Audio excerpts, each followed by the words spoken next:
Bismillahirrahmanirrahim. Assalamualaikum warahmatullahi wabarakatuh. Saya doakan yang menjawab salam saya sehat badannya, bahagia hatinya, husnul khotimah. Assalamualaikum warahmatullahi wabarakatuh.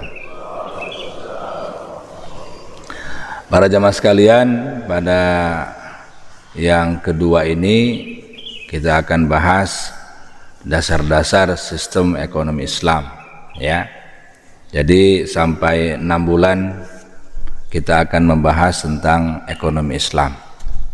Tentunya dengan berbagai topik yang diambil dari buku Ekonomi Islam, Antitesis Ekonomi Kapitalis, ya.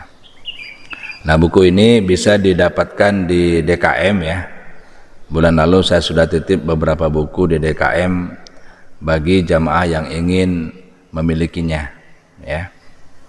Jadi kita pada pagi ini akan membahas bab 3, ya, bab 3 yang terdapat dalam buku ini. Buku ini ditulis oleh seorang ahli ekonomi Islam yang bernama Profesor Asad Zaman. Beliau berkebangsaan Pakistan tapi menjadi profesor di Amerika Serikat cukup lama, ya. Dan beliau menjadi pembimbing doktor disertasi saya. Dan saya sendiri sebagai editor, jadi buku ini aslinya bahasa Inggris, kita terjemahkan ke dalam bahasa Indonesia, lalu kemudian kita terbitkan di Gramedia, ya.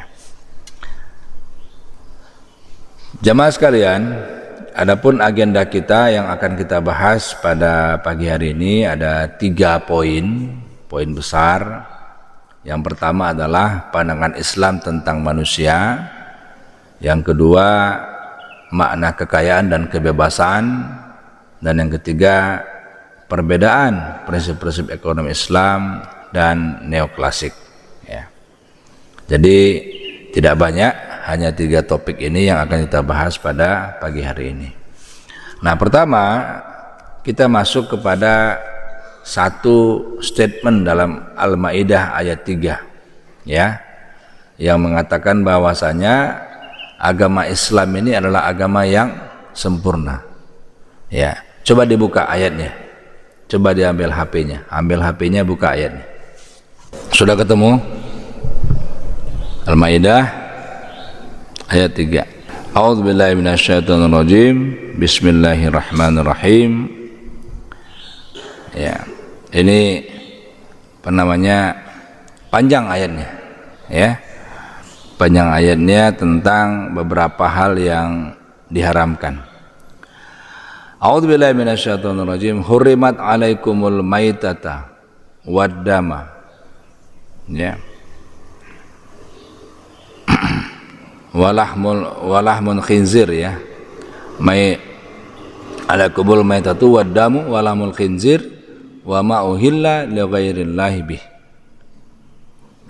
wal munkhaniqatu wal mauquzatu wal mutaraddiyatu wan natihatu wa ma akalas sabu illa ma zakkaitum,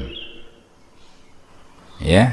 Ini Allah bicara tentang hewan-hewan yang diharamkan, ya, dan termasuk cara-cara yang diharamkan, ya. Diharamkan bagimu pertama adalah bangkai, ya. Al-maitah, mayat, kalau bahasa kitanya mayat. Mayat itu artinya bangkai, ya. Jadi kalau kita udah meninggal disebut mayat. Mayatnya mana? Nah, itu artinya bangkainya mana, ya. Bahasa Arab. Jadi kalau kita udah meninggal gak ada harganya sedikit pun, ya. Bahkan disebut bangkai. Bangkai itu gak ada orang yang mau dikasih bangkai. Ada ini kambing apa bangkainya, gak ada yang mau. Ya, tapi kalau kambing guling pasti mau, ya. Tapi kalau bangkai kambing gak ada yang mau, ya. Jadi begitulah yang tidak dihalalkan atau yang diharamkan. Pertama adalah bangkai. Yang kedua adalah wadam, yaitu darah. Ya, jadi jangan makan darah. Ya, tapi di beberapa suku tertentu ada orang yang makan darah. Gimana caranya? Darah itu dibekukan, Pak. Bekukan jadi kayak tahu, habis itu dipotong-potong. Makan. Ada. Ya.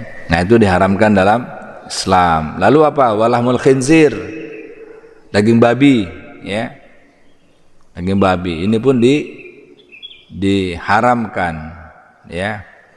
Wa ma uhilla li ghairillahi bih, dan apa-apa yang disembelih bukan atas nama Allah, ya. Ada disembelih untuk pemujaan, itu kita nggak boleh makan tuh. Disembelih untuk sesajen, kita nggak boleh makan tuh, ya. Jadi begitu apa teraturnya, ya, makanan kaum mukmin itu, ya. Kemudian wal mauquzatu, dan binatang yang tercekik, matinya karena tercekik, itu gitu nggak boleh. Ya, dari sisi medisnya ada yang tidak benar dalam dagingnya ketika dia dicekik, ya. Kemudian apa tadi itu lagi? Wal mutaraddiyatu, ya. Wal mutaraddiyah yang dipukul. Jadi untuk mati dipukul, plok, diketok kepalanya pakai palu, tok, mati. Itu nggak boleh, ya. Nah, kemudian wanatihah yang jatuh, ya. Wal mutaraddiyatu yang jatuh, wanatihah yang ditanduk, ya. Tanduk misalkan mati ditanduk, laga berantem tanduk mati, ya, tidak boleh. Kemudian wa ma akalas sabuk illa ma zakaitum, dan yang diterkam binatang buas kecuali yang sempat disembelih. Nah, ada misalkan kambing diterkam sama harimau, ya, terkam sama harimau, kemudian diapain? Disembelih, masih sempat disembelih, itu masih oke. Tapi kalau enggak sempat disembelih, tidak boleh dimakan, ya. Wa ma dzubiha 'alan nusub. Nah, ya. Dan diharapkan pula bagimu yang disembelih untuk berhala, yang tadi yang saya sebut, ya. Sesajen segala macam. Itu enggak boleh tuh, ya. Ada sesajen diambil dimakan, ya, enggak boleh. Ya. Kemudian diharamkan juga bagimu apa ini? Wa ma dzubiha 'alan nusub. Ya, diharamkan juga bagimu perjudian, ya. Nah, ini mengundi nasib, ya, dengan anak panah, azlam. Kalau sekarang judi lah, ya. Apalagi ada sekarang judi online, keren, ya. Jadi online ini tidak hanya orang-orang biasa, ya. Jadi beberapa wakil rakyat pun judi online. Ya, nauzubillah. Kemudian apa lagi?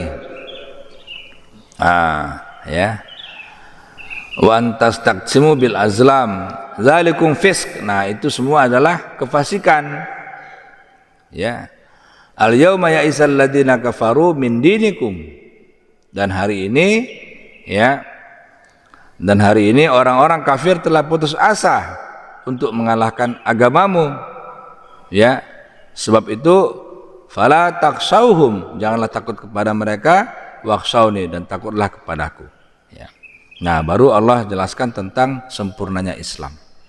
Al yauma akmaltu lakum dinakum wa atmamtu alaikum ni'mati wa raditu lakumul islam madina. Nah, ini dia. Dan pada hari ini telah aku sempurnakan agamamu untukmu, dan telah aku cukupkan nikmatku bagimu, dan telah aku ridai Islam sebagai agamamu, ya. Nah, jadi ketika ayat ini turun, sahabat ada yang menangis, ya, nangis. Heran teman-teman, sahabat yang lain heran, kenapa itu? Salah seorang sahabat menangis, ya. Nah, ini yang bisa menangkap ini hanya orang-orang tertentu, ya, firasat ini. Lalu jelaskanlah bahwasanya ini artinya tugas Rasul sudah selesai dan Rasul akan segera wafat. Ya. Makanya begitu tidak lama ayat ini turun, Rasulullah pun wafat. Ya. Jadi agama Islam ini sudah sempurna. Sempurna dari sisi apa? Seluruh kehidupan.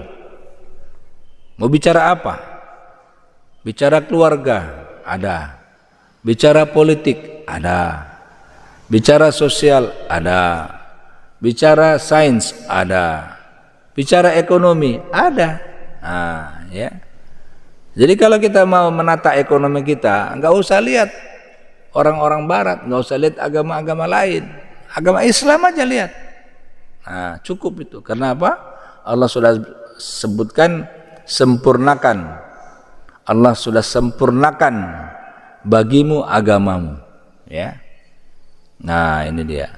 Jadi oleh karena itu kita nggak usah mencari sumber-sumber lain. Ya.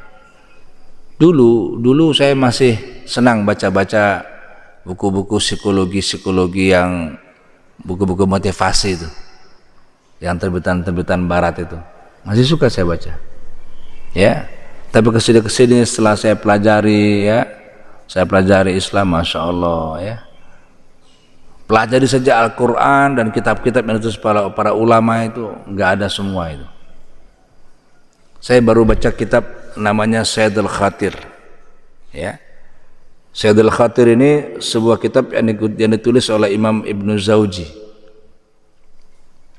Itu isinya, wah, nggak ada apa-apanya itu kitab-kitab motivasi barat, nggak ada apa-apanya. Begitu dalam dan begitu mengena. Nah, ya. Karena Imam Ibnu Zawji ini selain ulama, dia juga seorang psikolog yang ngerti betul tentang kejiwaan manusia. Saya terkagum-kagum baca kitab itu, ya, masya Allah. Ya, akhirnya sekarang kalau bicara kejiwaan, psikologi segala macam, saya pakai kitab itu. Saya nggak mau pakai kitab yang lain, kitab itu aja. Ya, sangat mendalam isinya. Ya, dan dalilnya jelas. Itu ya.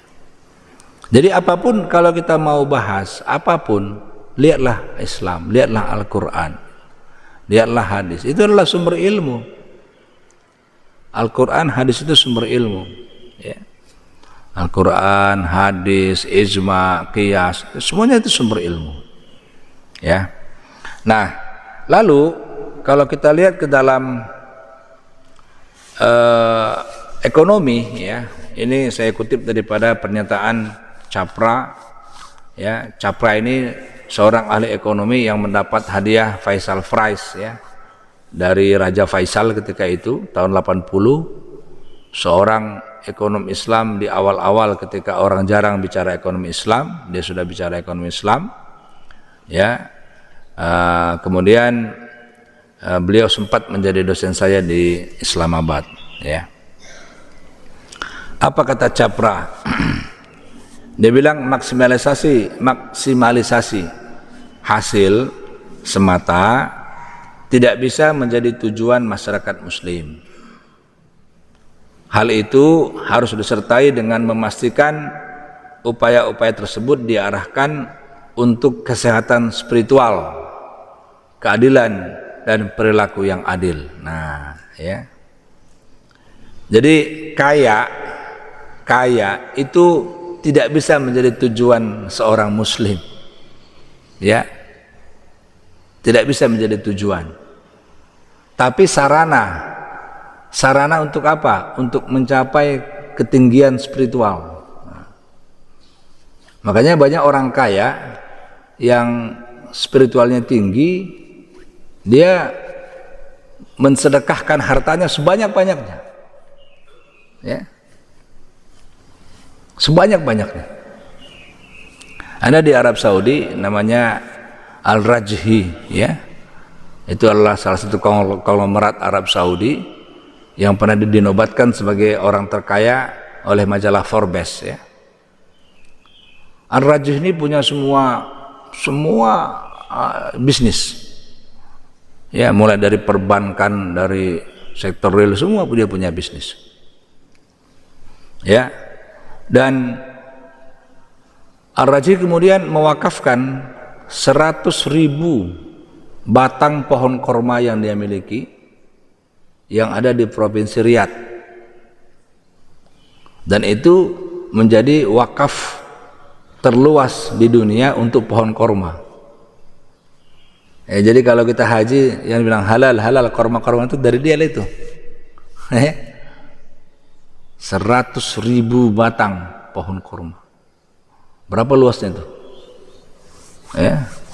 Kalau satu korma itu perseginya aja katakan 3 kali 3 meter, 9 berarti 100.000 dikali 9, ya 900.000 meter persegi, ya berapa hektar itu? 90 hektar ya. Semuanya korma diwakafkan, ya. Lalu dia bangun masjid yang terbesar di Arab Saudi setelah Madinah, setelah Makkah Madinah, dia bangun masjid terbesar dari harta dia sendiri, semuanya wakaf. Ya, jadi kalau orang kaya itu bukan tujuan, tapi kaya itu adalah sarana bagaimana dia bisa meningkatkan ketinggian spiritualnya. Nah itu dia. Ya, bahkan orang kaya yang punya uang itu bisa jadi tersiksa. Nah inilah yang kemudian dalam ekonomi Islam, ya sekali lagi dalam ekonomi Islam, kekayaan itu bukan merupakan tujuan daripada hidup kita, tapi kekayaan merupakan sarana untuk kita mencapai ketinggian spiritual. Nah para jamaah sekalian, bagaimana pandangan Islam tentang manusia? Kita mulai masuk kepada bahasan kita, ya.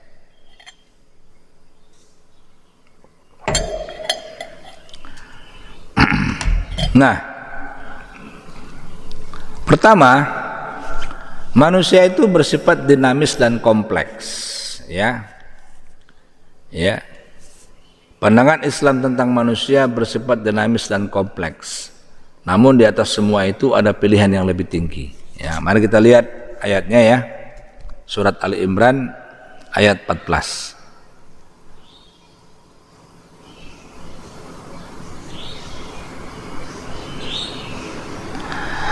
A'udzu billahi minasyaitonir rajim. Zuyyina lin-nasi hubbus syahawat. Ya, dijadikan terasa indah dalam pandangan manusia, ya, kepada syahwat.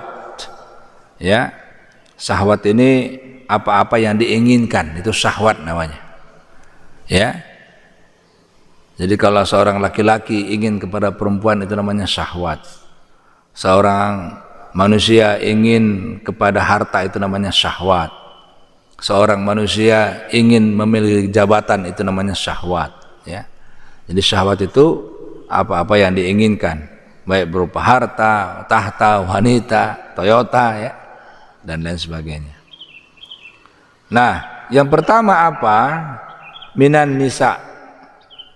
Ya, syahwat yang paling tinggi daripada manusia adalah lawan jenis.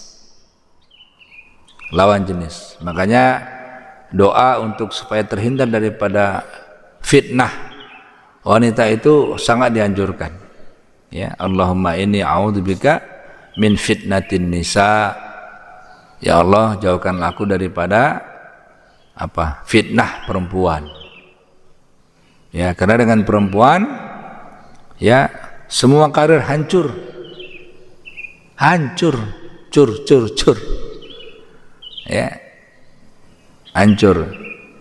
Kita bisa saksikan kan beberapa hari ini viral ya,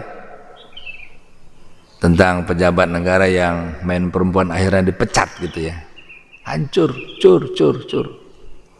Hati-hati ya dengan fitnah wanita. Itu yang pertama, yang paling berat itu memang itu. Ya. Yang kedua apa? Wal banin, anak-anak. Fitnah anak-anak, ujian pada anak-anak, ya. Dan itulah sebenarnya keinginan manusia. Manusia itu berlomba-lomba dalam hal punya anak. Ya, apalagi kalau sudah punya anak begitu, punya teman ya, misalkan reunian udah lama tidak ketemu. nanya kan, anaknya berapa? Di mana sekarang kan begitu? Nggak ada orang nanya istrinya berapa, nggak ada. Yang ditanya anaknya dulu, anaknya berapa? Ya, di mana sekarang? Udah kuliah belum? Udah kerja belum? Nah, begitu. Itu kebanggaan. Syahwat itu situ pada anak-anak. Yang kemudian wal qanatir muqantarah, ya. Dan harta yang bertumpuk, ya, dan harta yang diusahakan, ya, atau harta yang dimiliki. Nah, ini pun dijabarkan lagi hartanya dalam bentuk apa?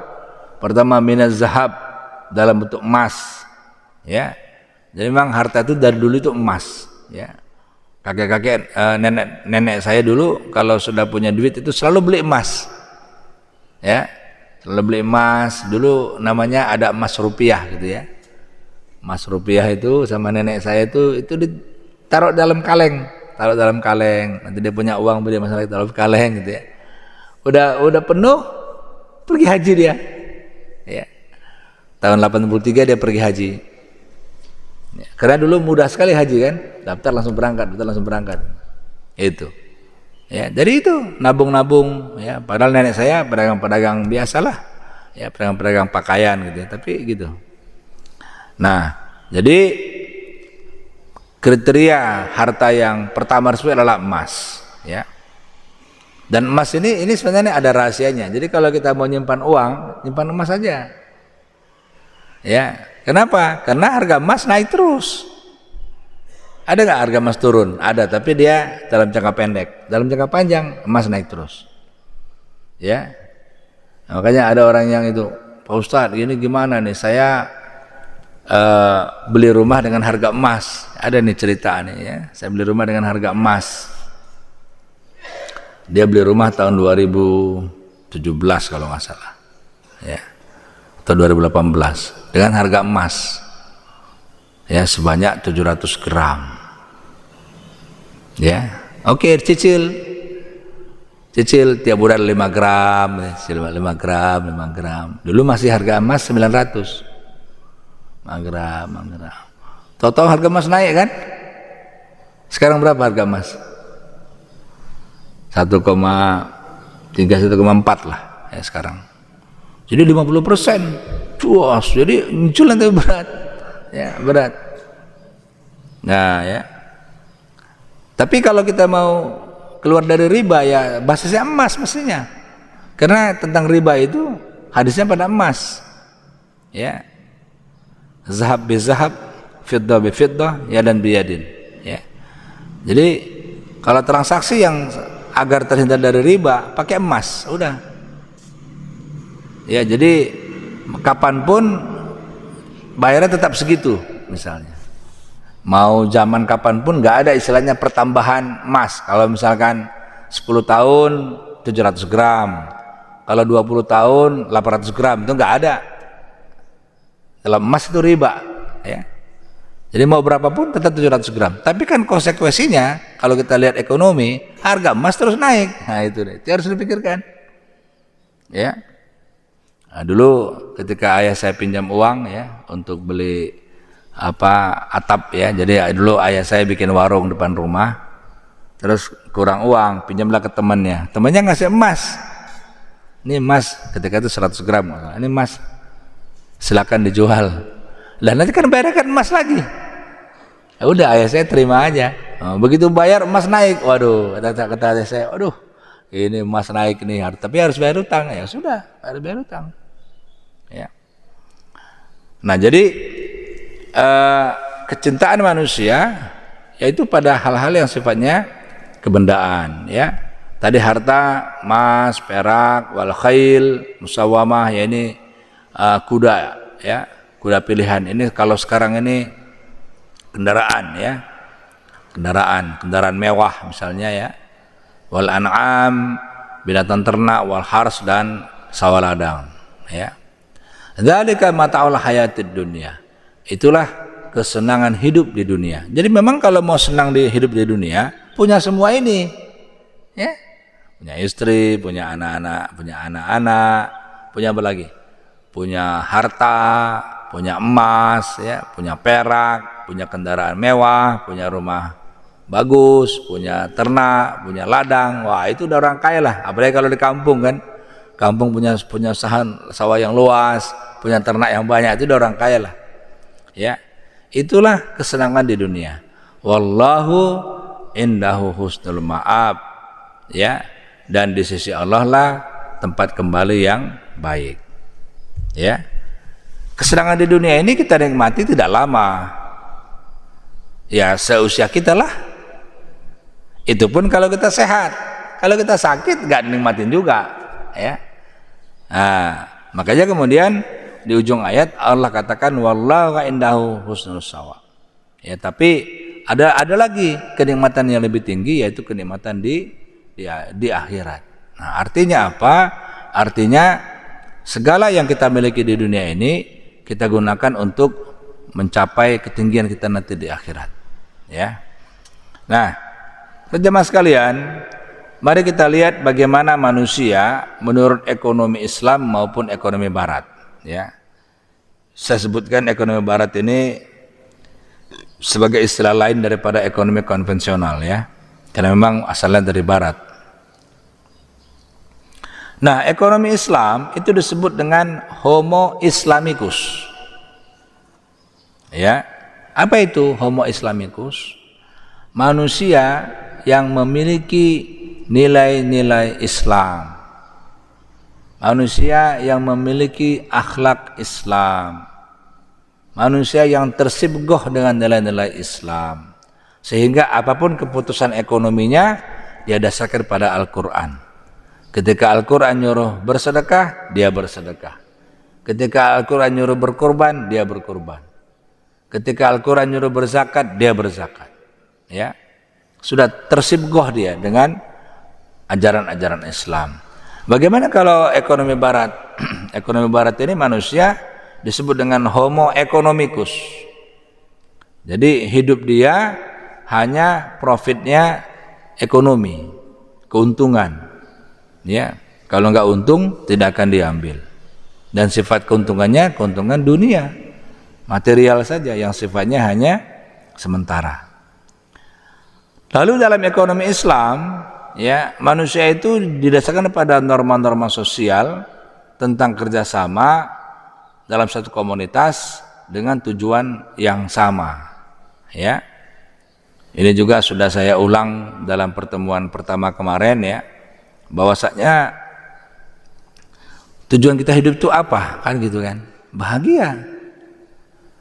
Cuman bahagia ini apa ini? Bahagia ini letaknya di mana, gitu kan?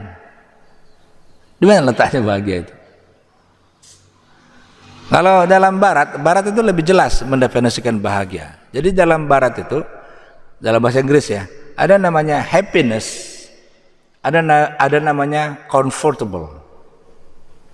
Kalau happiness itu kebahagiaan, kalau comfortable itu kesenangan. Beda nggak? Beda. Kalau happiness itu berasal dari dalam hatinya, jiwanya, bahagia jiwanya, senang jiwanya. Tapi kalau comfortable itu dari luar, faktor luar. Contoh misalnya sekarang nih, kita sholat di masjid yang bagus, ini namanya comfortable, nyaman. Kita naik mobil yang mewah, ya, naik apa misalnya, naik Jaguar misalnya, ya. Itu comfortable. Kita di rumah yang seperti istana, saking mewahnya, gitu. Itu namanya comfortable. Comfortable itu kesenangan di luar diri kita, di luar hati kita. Ya. Tapi tidak sama. Betapa banyak orang yang tidur di istana tapi tidak bisa tidur. Ya. Betapa banyak orang yang berbaring di atas kasur yang harganya ratusan juta tapi tidak bisa tidur. Tapi betapa banyak orang yang tidur di emperan tapi tidurnya nyenyak. Nah, gitu ya. Nah, itu bedakan antara happiness dengan comfortable. Ya. Kebahagiaan itu apa? Di mana letaknya? Ya. Di mana letaknya? Makanya Allah jelaskan, ya, dengan apa? Dengan hanya berzikir. Ala berzikirlah tatmainnul qulub. Hanya dengan ingat kepada Allah, hatimu menjadi tenang, menjadi bahagia. Gitu ya. Sebenarnya kan yang dicari dalam hidup kan ketenangan sebenarnya. Ya kan? Punya banyak uang kan supaya apa? Hari tuanya tenang. Ya enggak? Enggak nyusahin anak-anak, ya kan? Di hari tuanya bisa umroh tiap tahun, ya kan? Kalau punya uang. Ya. Nah, jadi yang dicari adalah ketenangan. Ya, dalam hidup ini. Nah, kemudian dalam ekonomi barat itu manusia ekonomi barat mengasumsikan norma-norma sosial sebagai kompetisi antar individu, ya. Jadi bukan kerjasama tapi kompetisi, persaingan, egoistis. Ya. Makanya kalau kita lihat coba dagang ya, lihat dagang Islam, lihat dagang barat kayak apa. Ya, dagang Islam itu sifatnya menolong, ya, menolong orang. Ketika dia tidak bisa menolong orang, maka dia akan sangat sedih. Ya, tapi kalau barat yang penting dia punya untung. Nah, tidak peduli apa konsumennya rindu atau tidak, senang atau tidak. Ya. Nah, jadi ekonomi Islam ini menurut Profesor Asad Zaman ini adalah transformasi spiritual. Ya. Jadi bagaimana kita dalam hidup ini kita pasti mencari nafkah, Pak. Enggak mungkin tidak, ya. Untuk nafkah untuk keluarga kita, enggak mungkin tidak. Tapi dalam mencari nafkah itu kita dasarkan kepada nilai-nilai Islam sehingga apa? Semakin tahun nilai spiritual kita semakin naik, itu dia. Kalau tidak, semakin tahun dia akan semakin turun. Ini rumus, ini formula. Ini formula. Ya. Sebagaimana Allah sebutkan dalam surat Asy-Syams, ya, fa'alhamaha fujuraha wa taqwaha, qad aflaha man zakkaha wa qad khaba man dassaha. Allah berikan dua pilihan. Ini pilihan kebaikan atau ketakwaan yang kanan. Yang kiri pilihan keburukan atau fujur. Diberi dua pilihan. Ya. Mencari nafkah, ini yang halal, ini yang haram, dikasih pilihan. Atau yang tengah-tengah, ya, subhat. Ya, dikasih pilihan. Tapi Allah berfirman, orang yang memilih kebaikan, maka jiwanya akan suci dan dia akan beruntung. Tapi orang yang memilih keburukan, jiwanya akan kotor dan dia akan rugi. Nah, itu. Dikasih konsekuensinya. Ini loh akibatnya. Ini loh akibatnya. Kita disuruh mikir tuh. Ya, keputusan ada di tangan kita.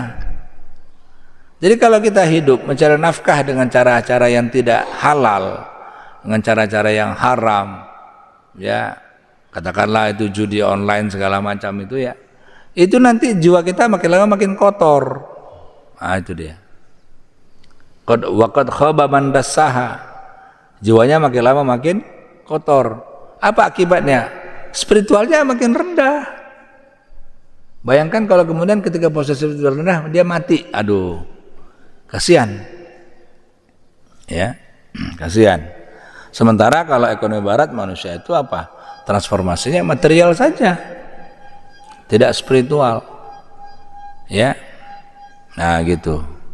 Jadi orang Islam itu dianjurkan menjadi orang kaya karena dia harus bayar zakat, tapi kekayaan bukan menjadi tujuannya. Nah, itu dia. Dia harus gunakan kekayaannya untuk meningkatkan spiritualnya. Ya. Dahsyat ini, ajaran Islam ini dahsyat. Ya. Kalau orang barat itu mengajukan menjadi kaya, begitu kaya bingung mau ngapain. Nah, itu. Ya, bingung mau ngapain.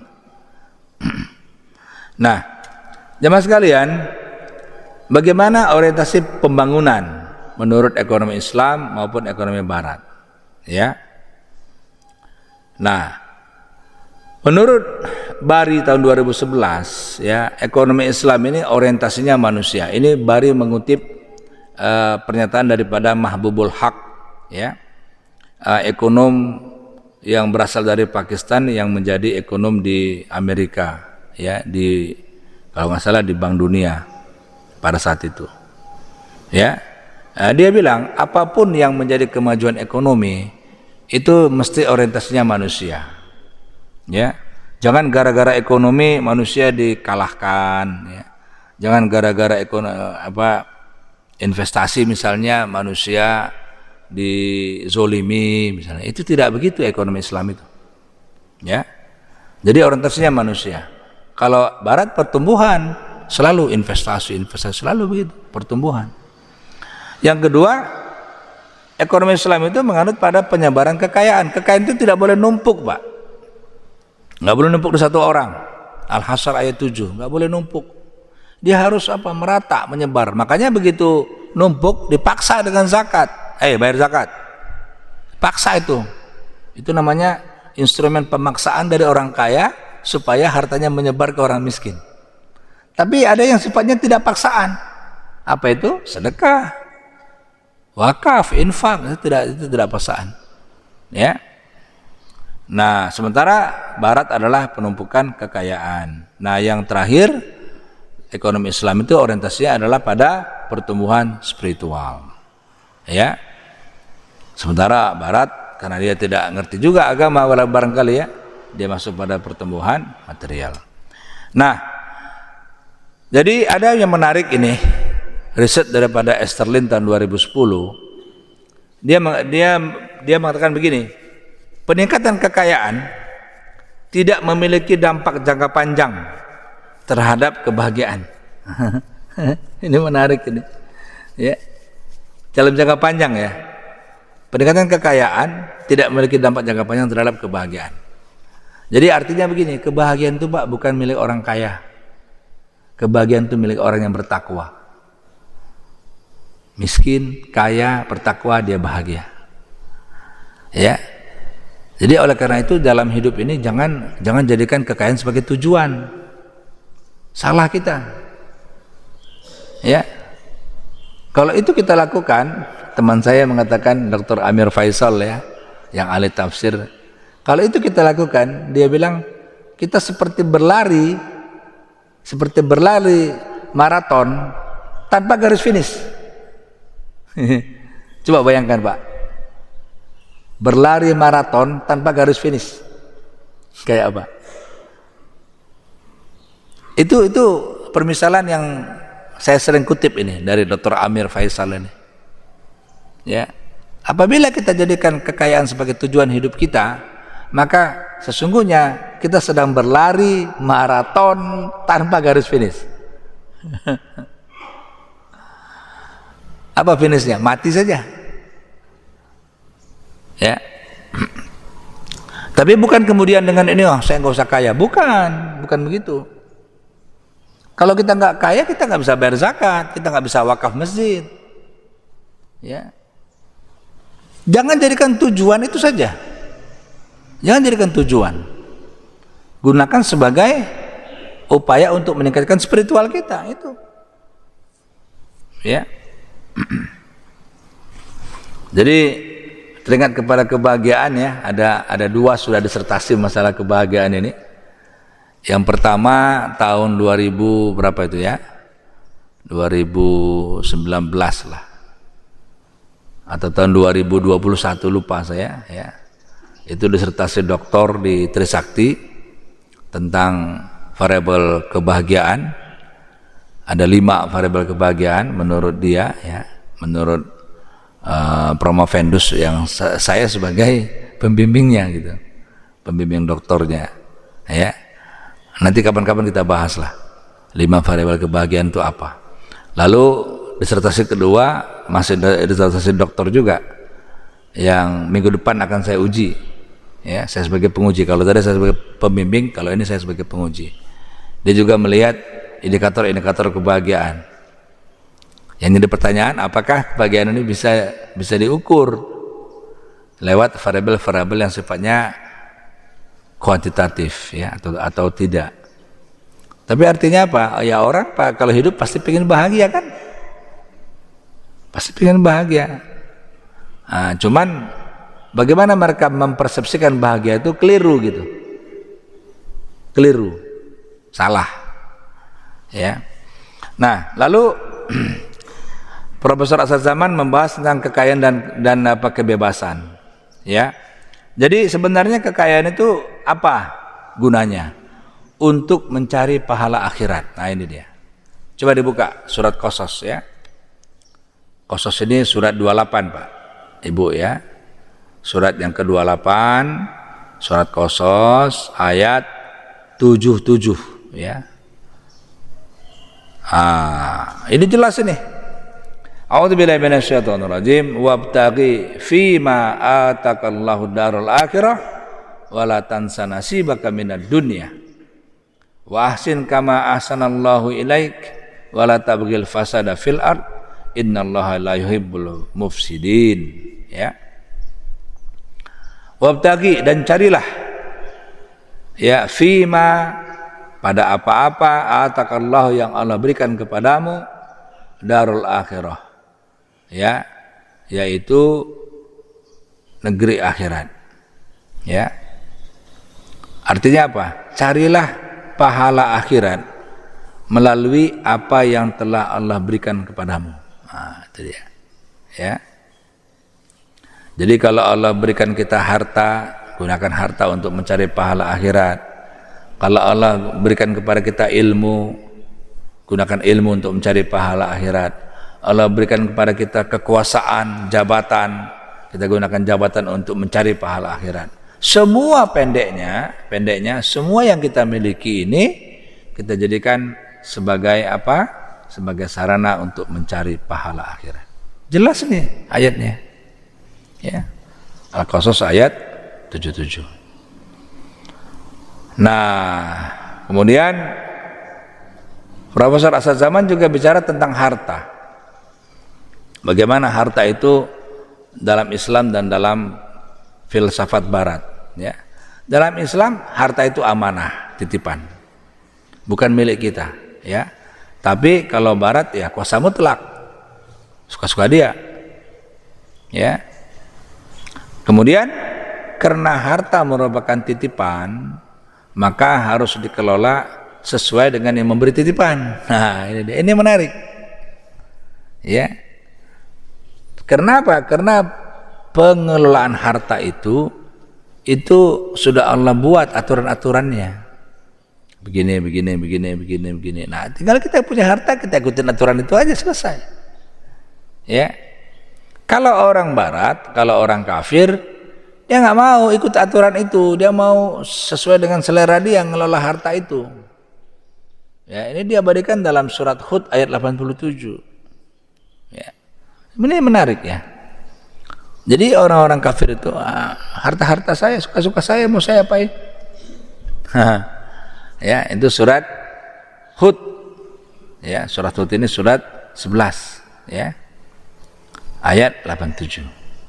Nah, bagaimana di sini Allah berfirman? A'udzubillahi minasyaitonir rajim. Qalu ya Syuaib, as-salatuka ta'muruka an natruka ma ya'budu abauna aw an naf'ala fi amwalina ma nasha. Itu dia. Ini kaumnya Syuaib ketika diajak oleh Syuaib untuk mempraktikkan ekonomi Islam, mereka mengatakan apa? Syuaib, apakah agamamu yang menyuruhmu agar kami meninggalkan apa yang disembah oleh nenek moyang kami, atau agamamu yang menyuruhmu supaya melarang kami mengelola harta kami menurut cara yang kami kehendaki? Nah, itu dia. Marah mereka. Jadi ekonomi Islam ini pada zaman sekalian itu bukan ajakan baru dari zaman kaum Nabi Syuaib. Ya. Sebelum Nabi Muhammad, sebelum Nabi Syuaib. Ya, tapi begitu diajak untuk melakukan ekonomi Islam, apa kata mereka? Syuaib, apa agamamu itu yang nyuruh kami meninggalkan apa yang selama ini kami lakukan? Jadi orang kaum Syuaib itu dulu itu sudah mengamalkan riba dan berdagang dengan cara yang sangat-sangat kasar, tipu-tipu biasa, korupsi biasa gitu. Diingatkan sama Nabi Syuaib, marah mereka. Syuaib, apa agamamu yang nyuruh kami meninggalkan apa yang kami lakukan selama ini? Ya. Nah, lalu yang ketiga, ekonomi Islam mengajarkan kita gaya hidup sederhana, simple lifestyle. Sementara ekonomi barat berlomba dalam gaya hidup yang mewah. Ya, bahasa kita namanya hedonisme, hedon, mewah. Kalau orang Islam itu simple lifestyle, sederhana gaya hidupnya. Karena orang-orang yang beriman itu dalam surat Al-Furqan disebutkan, orang yang beriman itu adalah orang yang memiliki pola hidup sederhana. Ya, a'udzubillahi minasyaitonir rajim. Wa ibadur rahman alladziina yamshuna 'alal ardi hauna wa idza khatabahumul jahiluna qalu salama. Orang-orang yang beriman, hamba-hamba Allah yang soleh, itu adalah orang-orang yang apabila berjalan, dia berjalan dengan sederhana. Ya, sebenarnya tidak hanya berjalan dengan sederhana, lifestyle-nya sederhana. Ya, cuma ditunjukkan dengan berjalannya yang sederhana. Ya, gitu. Coba lihat bagaimana cara jalannya Rasulullah. Bandingkan dengan bagaimana cara jalannya kaum-kaum kafir ketika itu, kaum-kaum kafir Quraisy yang bangsawan, jauh beda. Ya, beda. Nah, jadi dari gayanya, penampilannya itu sederhana, itulah simple lifestyle. Tapi dari mana taunya kaya? Dari infaknya. Oh, ini bangun masjid, ya sudah, saya infak 5 miliar. Hah? Enggak terlihat di masjid pakaiannya biasa aja ya, enggak terlihat infaknya 5 miliar misalnya. Begitu orang kaya dalam Islam. Bukan ditampilkan dalam bentuk pakaian, dalam bentuk kendaraan, dalam rumah, enggak begitu. Kenapa? Karena dia tahu, ya, dia harus gunakan kekayaannya untuk meningkatkan spiritualnya. Itu. Dan orang yang berinfak atau berwakaf besar dengan orang yang tidak berwakaf itu tidak bisa merasakan kelezatannya iman, beda. Ya, kalau nggak percaya cobalah berwakaf besar. Ya, coba. Pernah nggak berwakaf 100 juta? Pernah. Bandingkan dengan berwakaf 10 juta, beda nggak? Beda. Ya. Nah, ini prinsip-prinsip ekonomi Islam dan neoklasik, ya. Ini tadi sudah saya bahas, lalu status ekonomi, ya, ekonomi Islam transformatif, ya, orientasinya pada manusia, visinya dunia akhirat. Ekonomi klasik sifatnya positif, observasi dan visinya adalah pada dunia. Demikian bisa saya sampaikan, ya. Ada pertanyaan, silakan. Baik, kalau tidak ada, kita tutup dengan doa kifarat majelis. Subhanakallahumma wa bihamdika asyhadu an la ilaha illa anta astaghfiruka wa atubu ilaik. Assalamualaikum warahmatullahi wabarakatuh.